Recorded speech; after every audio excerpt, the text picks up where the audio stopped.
Hey, what's up, YouTube boxing family? It is K right here. I'm back with another good video for y'all today.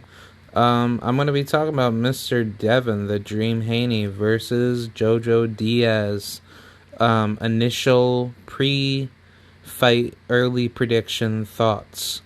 I think this is a really good fight for Devin Haney. Obviously, this is this would have been almost like the fifth mandatory that would have avoided Devin Haney in a row, because the other opponents that did not want to fight Devin Haney in the lightweight division was Javier Fortuna, Ryan Garcia, who else? Maybe Luke Campbell. But I'll just put in Jojo Diaz. He was about to be a victim. And then who else? Who was the other guy that didn't want the smoke? I keep forgetting on the names, but I want to say maybe Jorge Linares until he stepped up. Yeah, not really that many people, but I'll put Teofimo Lopez in there. But basically, Devin Haney, he is the WBC lightweight world champion. He has successfully defended his titles at least 3 times, if I want to say. Let me take a look at the homie. I would love to meet Devin Haney one day. But let's take a look at the brother, Mr. Devin the Dream Haney. And let's see how many title defenses that you have had, my dear good sir. You have defended your titles at least 3 times. So he's heading into his 4th title defense. Ben held the belt for 2 years. Jojo Diaz will be the 4th opponent to date. So, this is the 4th title defense. For those of you that don't know, I like Devin Haney a lot. I thought Devin Haney was of the goods ever since he got into boxing. Very good fighter, 5'8", 71-inch arm reach, 22 years old, out of San Francisco, California. That's where he was born, out of the East Bay, or I guess at the Bay Area. But obviously Devin Haney, lives in Las Vegas, Nevada, the fight capital of the world for boxing. But Devin Haney, he is a very skilled boxer. Definitely could have been a high-level class amateur, but he said, well, no, screw it. I'd rather just use my amateur background to go into the pros. And then, boom, he's been growing and blossoming very well. Most of his fights, obviously, was in Mexico. That was from 2015 all the way up until the very midsection of 2017. That was until June 24th of that following year, where he started to come to America and compete. But then ever since then, Devin Haney's career has gotten very well. He's gotten some high quality victories. He's taken out guys by the likes of Mason Menard, a former opponent that had once fought Teofimo Lopez that had been stopped, where Devin Haney had stopped him in 9 rounds. He's faced guys like Juan Carlos Burgos, very formidable opponent that has given Devin Haney all the experience that he needed to dominate that fight. He actually dominated him on 2 out of the 3 scorecards against Juan Carlos Burgos. Devin Haney has barely lost that many rounds in his whole career as a professional, and he's just getting better every time we see him fight. He's fought Zolazani Nogadeni. That was a damn good fight, by the way. He brutally dominated him. He smoked him, the entire fight. That was a amazing fight. And then Devin fought Antonio Moran, who is now a 140-pounder, but originally at the time he fought him at 135. Devin Haney basically knocked him out. He's a really good fighter. He was actually a really big puncher too. He definitely gave Devin Haney, some work for that fight. But Devin Haney brutally outboxed him and destroyed him. And And then after that, he then faced Zawer Abdulwala for the interim WBC lightweight title, contention spot. And then after that, he got elevated to the actual WBC lightweight championship holder, where he made his first title defense against Alfredo Santiago, and then Yuriorkis Gamboa, and then Jorge Linares.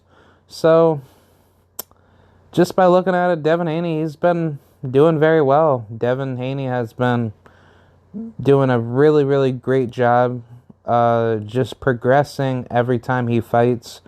And he is the absolute truth. Devin Haney is, to me, like, I look at him like Sugar Ray Leonard mixed with, like, a little bit of Meldrick Taylor and a protege clone of Floyd Mayweather.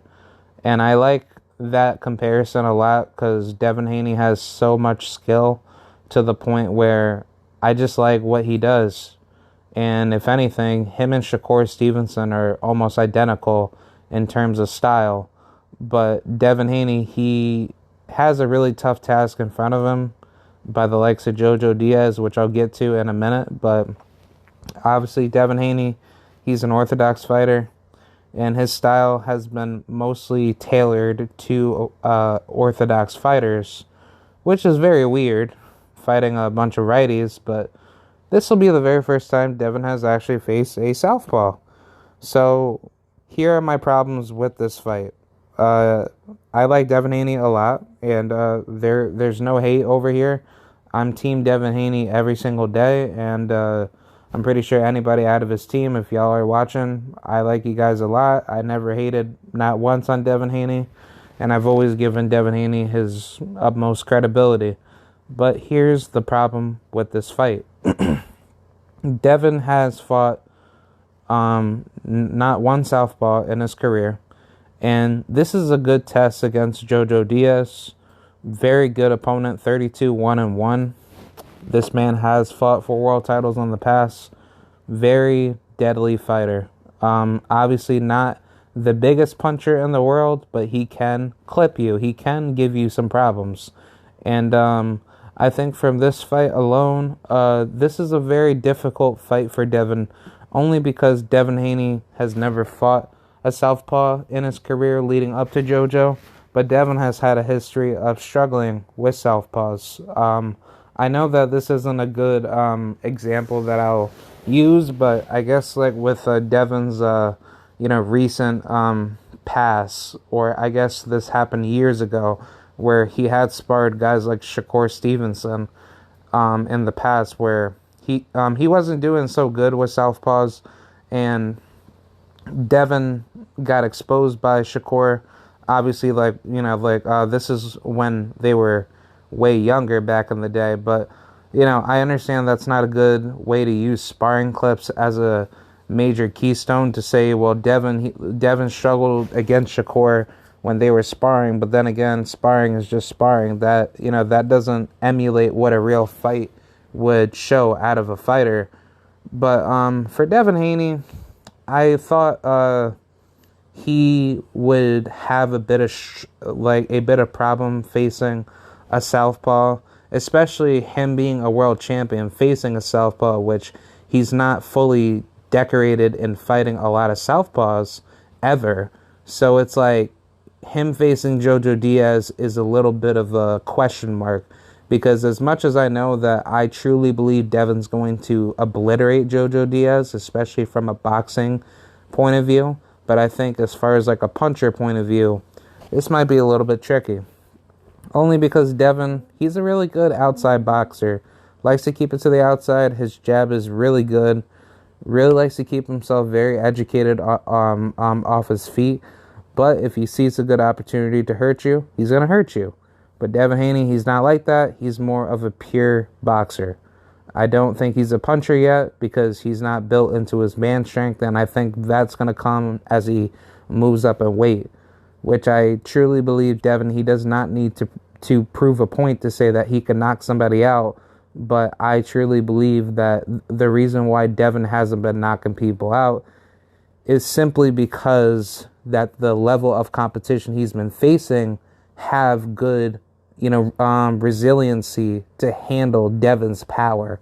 So I think Devin, he's hurting you in the process, but Devin Haney, he obviously isn't dropping people. He isn't like, making people quit, on the stool and making people think like, oh man, this guy, he's so damn good, blah, blah, blah. Like, no, like Devin Haney is a damn good fighter, but I think the biggest problem of what people don't want to be honest about with Devin is that Devin, he is a very dangerous pure boxer that can still hurt you, but he is more of a volume semi boxer puncher, pure boxer.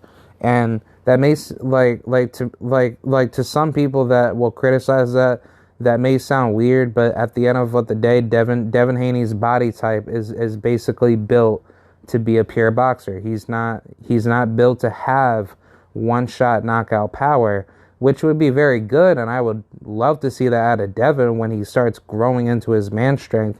But I think with him being 22 years old and being so young in the game, heading into his fourth title defense against Jojo Diaz, obviously, yes, his body is still growing, and he's not like a fully grown man yet. But when he does become one, I truly believe like by, mid 20s, like maybe 26, 27, like you're gonna see like, something different out of Devin Haney's physique, to the point where he's gonna be more than decorated, more than seasoned, and everything that you see out of Devin Haney's skill set is just gonna change.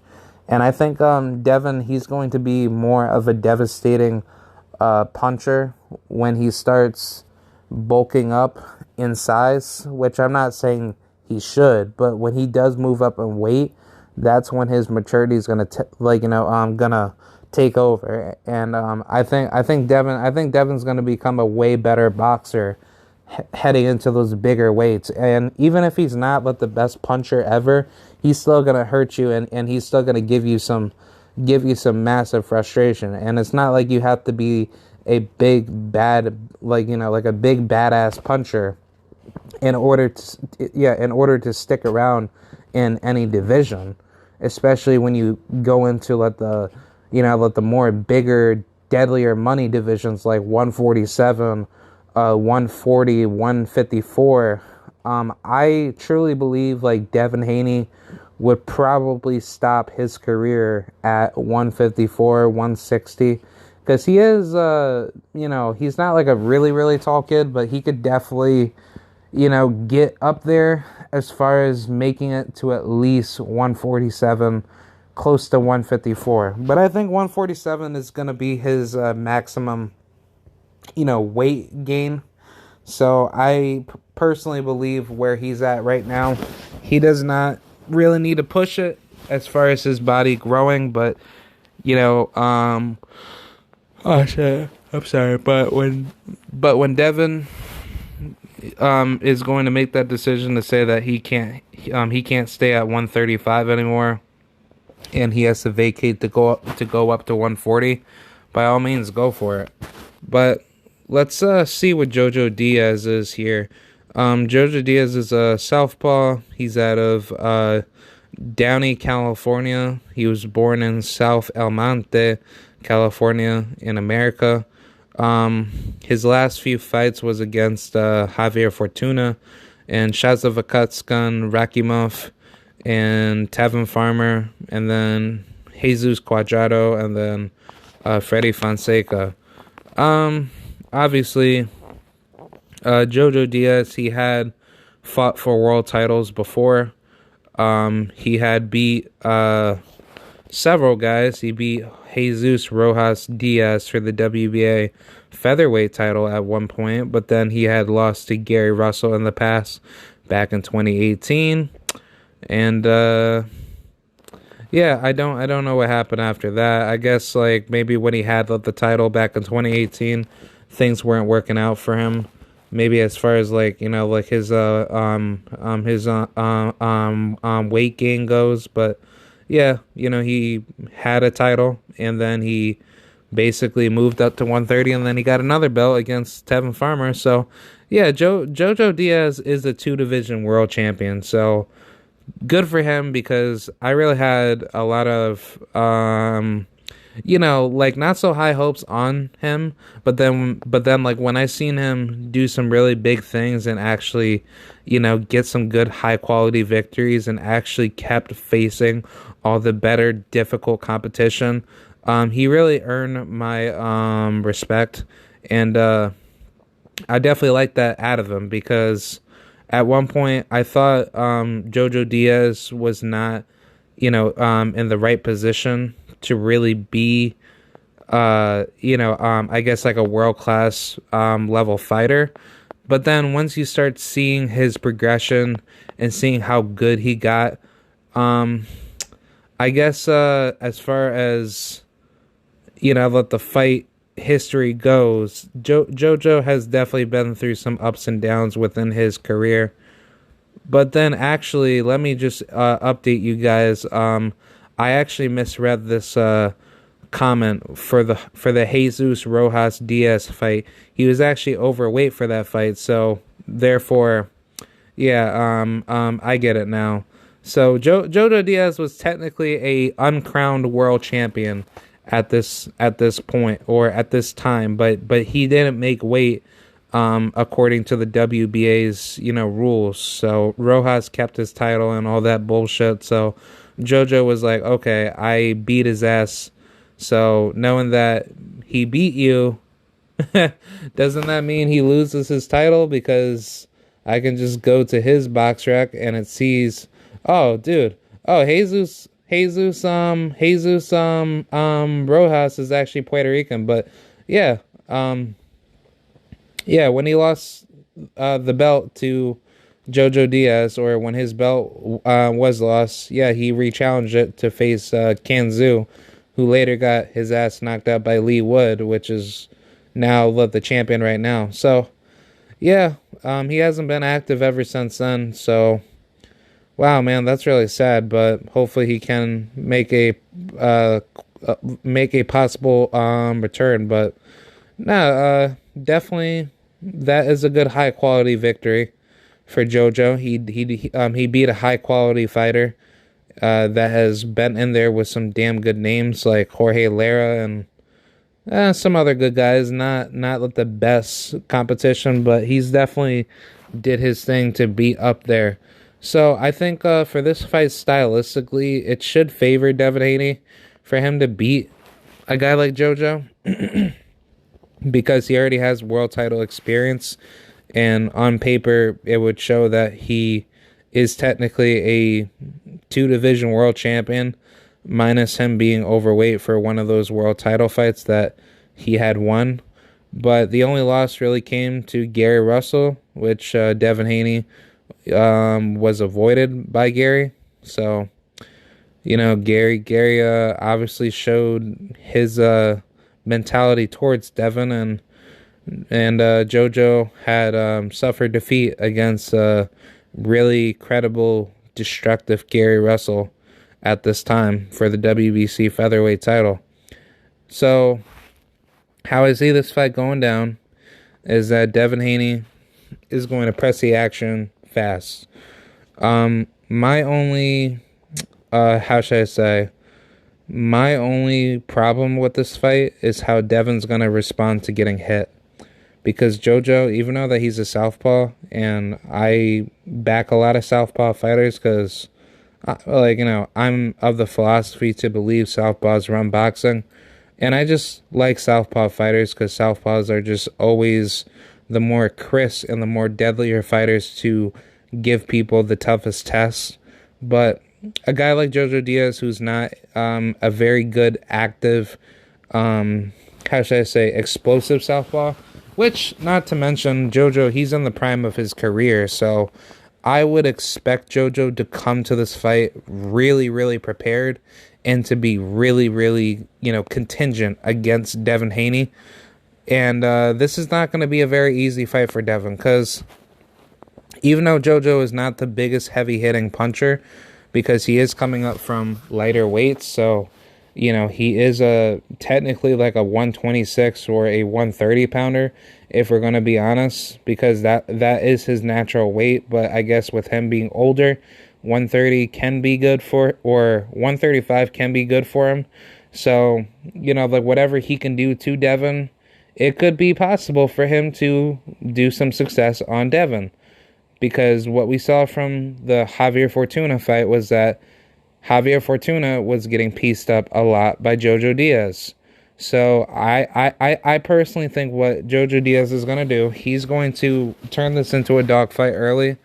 And Devin, he's going to have to be very careful with Jojo's left hook and that straight right jab. Because I think the biggest weakness for Devin is that he leans in when he sees a punch coming to him, and he gets himself exposed very quickly, where he likes to punch first, but when he punches first, he doesn't duck in when he punches in. He kind of makes himself a little bit minor exposed when he knows that he sees a good opportunity to hit you. But in retrospect, he is a very good disciplined pure boxer. So I'm not going to sit here and say Devin, he just, allows people to hit him if he does not respect, I guess, your power or your formulated punches thrown at him. But I personally believe what gives Devin Haney that kryptonite is that you offset him and you out-time him, and then you out-pressure him and dog him. Because, obviously, we haven't seen Devin, truly hurt. But, prior to the Jorge Linares fight showed that Devin Haney almost got dropped simply due to timing and the combinations that were being landed at him. So what Jojo is probably going to do, even though that he's not one of the biggest punchers in the lightweight division, I think what he's going to do, he's going to find that one sweet shot to get Devin a little bit buzzed, and then he's going to try to hurt Devin, off a trade, similar to that of what Linares was trying to do, but it's going to be a lot more difficult for Jojo to actually get that one shot to throw Devin off guard. And Devin's a very quick fighter. He's very active on his feet. He does not let you hit him the way that you think you're gonna hit him, and he makes you frustrated.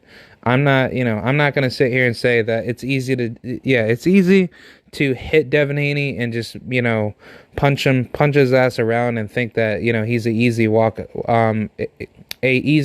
in the park. No, he's not. Devin Haney is by far the most dangerous lightweight and the most dangerous fighter of all in boxing, next to Shakur Stevenson, Gervonta Tank Davis, and Jerome Boots Ennis. Yes, I'm saying that on record. Those are killers in the making. And then if I want to add in my Puerto Rican fighters, I would probably say guys like Nestor Bravo, Xander Sayas, maybe guys like Brian Polaco. Those guys are dangerous. Those guys are going to bring the biggest problems in the future. Even guys like Mark Reyes, I think he's going to be a problem in the future.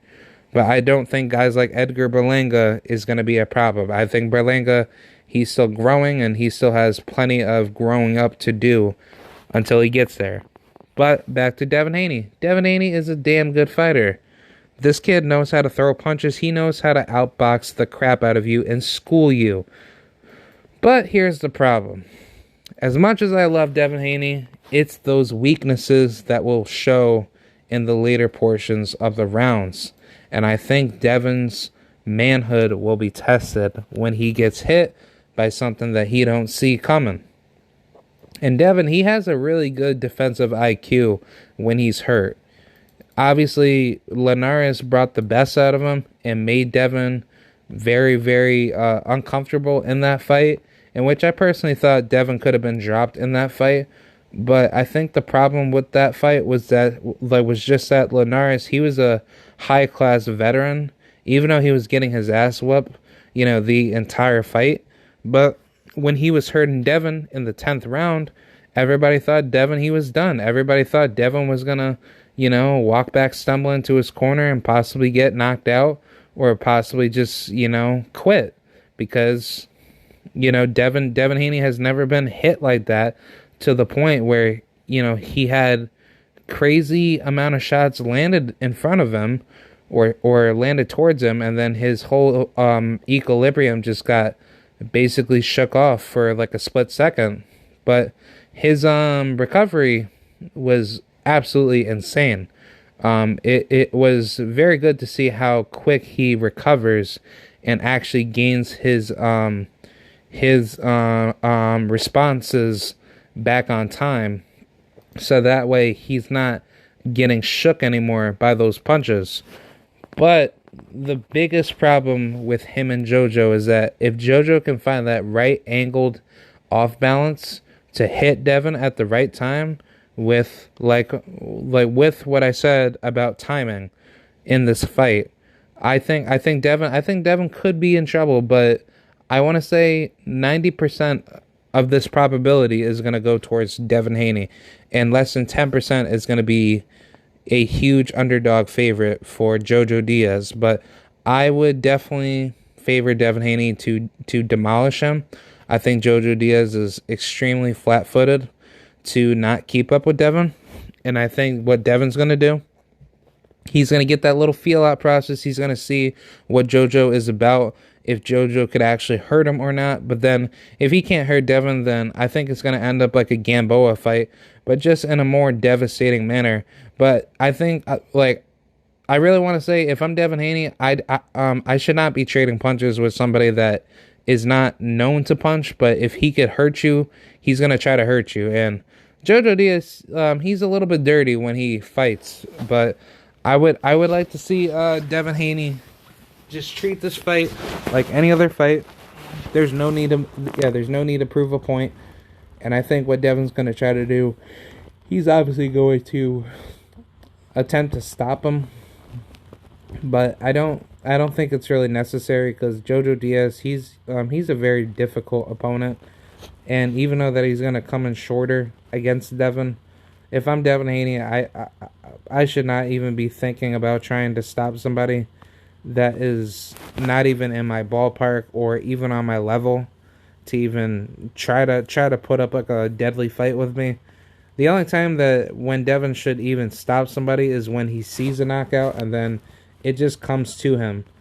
Like what happened with the Zaur Abdulwala fight. Obviously, like when Devin broke his nose, Zaur Abdulwala, he quit, and then boom. That's something that I like to see. Or the Antonio Moran fight. That fight was a damn good fight, and Antonio Moran, he is now at 140, and he fights way better at 140, but at 135, even though that he did look a little bit drained in that fight, but still, Devin Haney showed like he does have power. He does have developmental power that's not naturally gifted yet. But I think when he moves up in weight, that's what's going to define Devin's power a lot better. So I think for this fight, Devin, he just needs to resort to his usual self, boxing fundamentals 101, get Jojo Diaz off balance, make him feel uncomfortable with your jabs, with your elusive combinations, and use way more defensive reads. Catch him off a trade and make him pay for it. And I think, I personally believe that's what Devin's going to do. He's going to beat the living crap out of Jojo and beat him to the punch and make him feel uncomfortable to the point where Jojo, he can't really do anything. He's going to be defeated. And I think Devin can stop him, but I think it's best to not try to trade with somebody that is known to actually hurt people at times. So I just think Devin just needs to go to the usual game plan to just outbox his opponents and then brutally beat the crap out of them for like 12 plus rounds. So that's pretty much it. Let me know what you guys think about Jojo Diaz and Devin Haney. Fight predictions. Obviously, this is like almost like a month out for the fight to come to fruition. So, or let the fight itself to happen. But that's pretty much it. I'll see y'all later. I'm probably gonna do a prediction on Bud Crawford versus Sean Porter, and stay tuned for that because I'm definitely gonna go live for that fight. I'm actually gonna try posting that fight on my channel. Like obviously, like I'm gonna try to like live stream record it. But if I can, I'm definitely putting the fight on my channel, and yeah, you guys are gonna definitely see some ESPN Plus content. So yeah, that's very much what I have to say. I hope you guys enjoyed it, and I'll see y'all later. All right, thank you. Bye.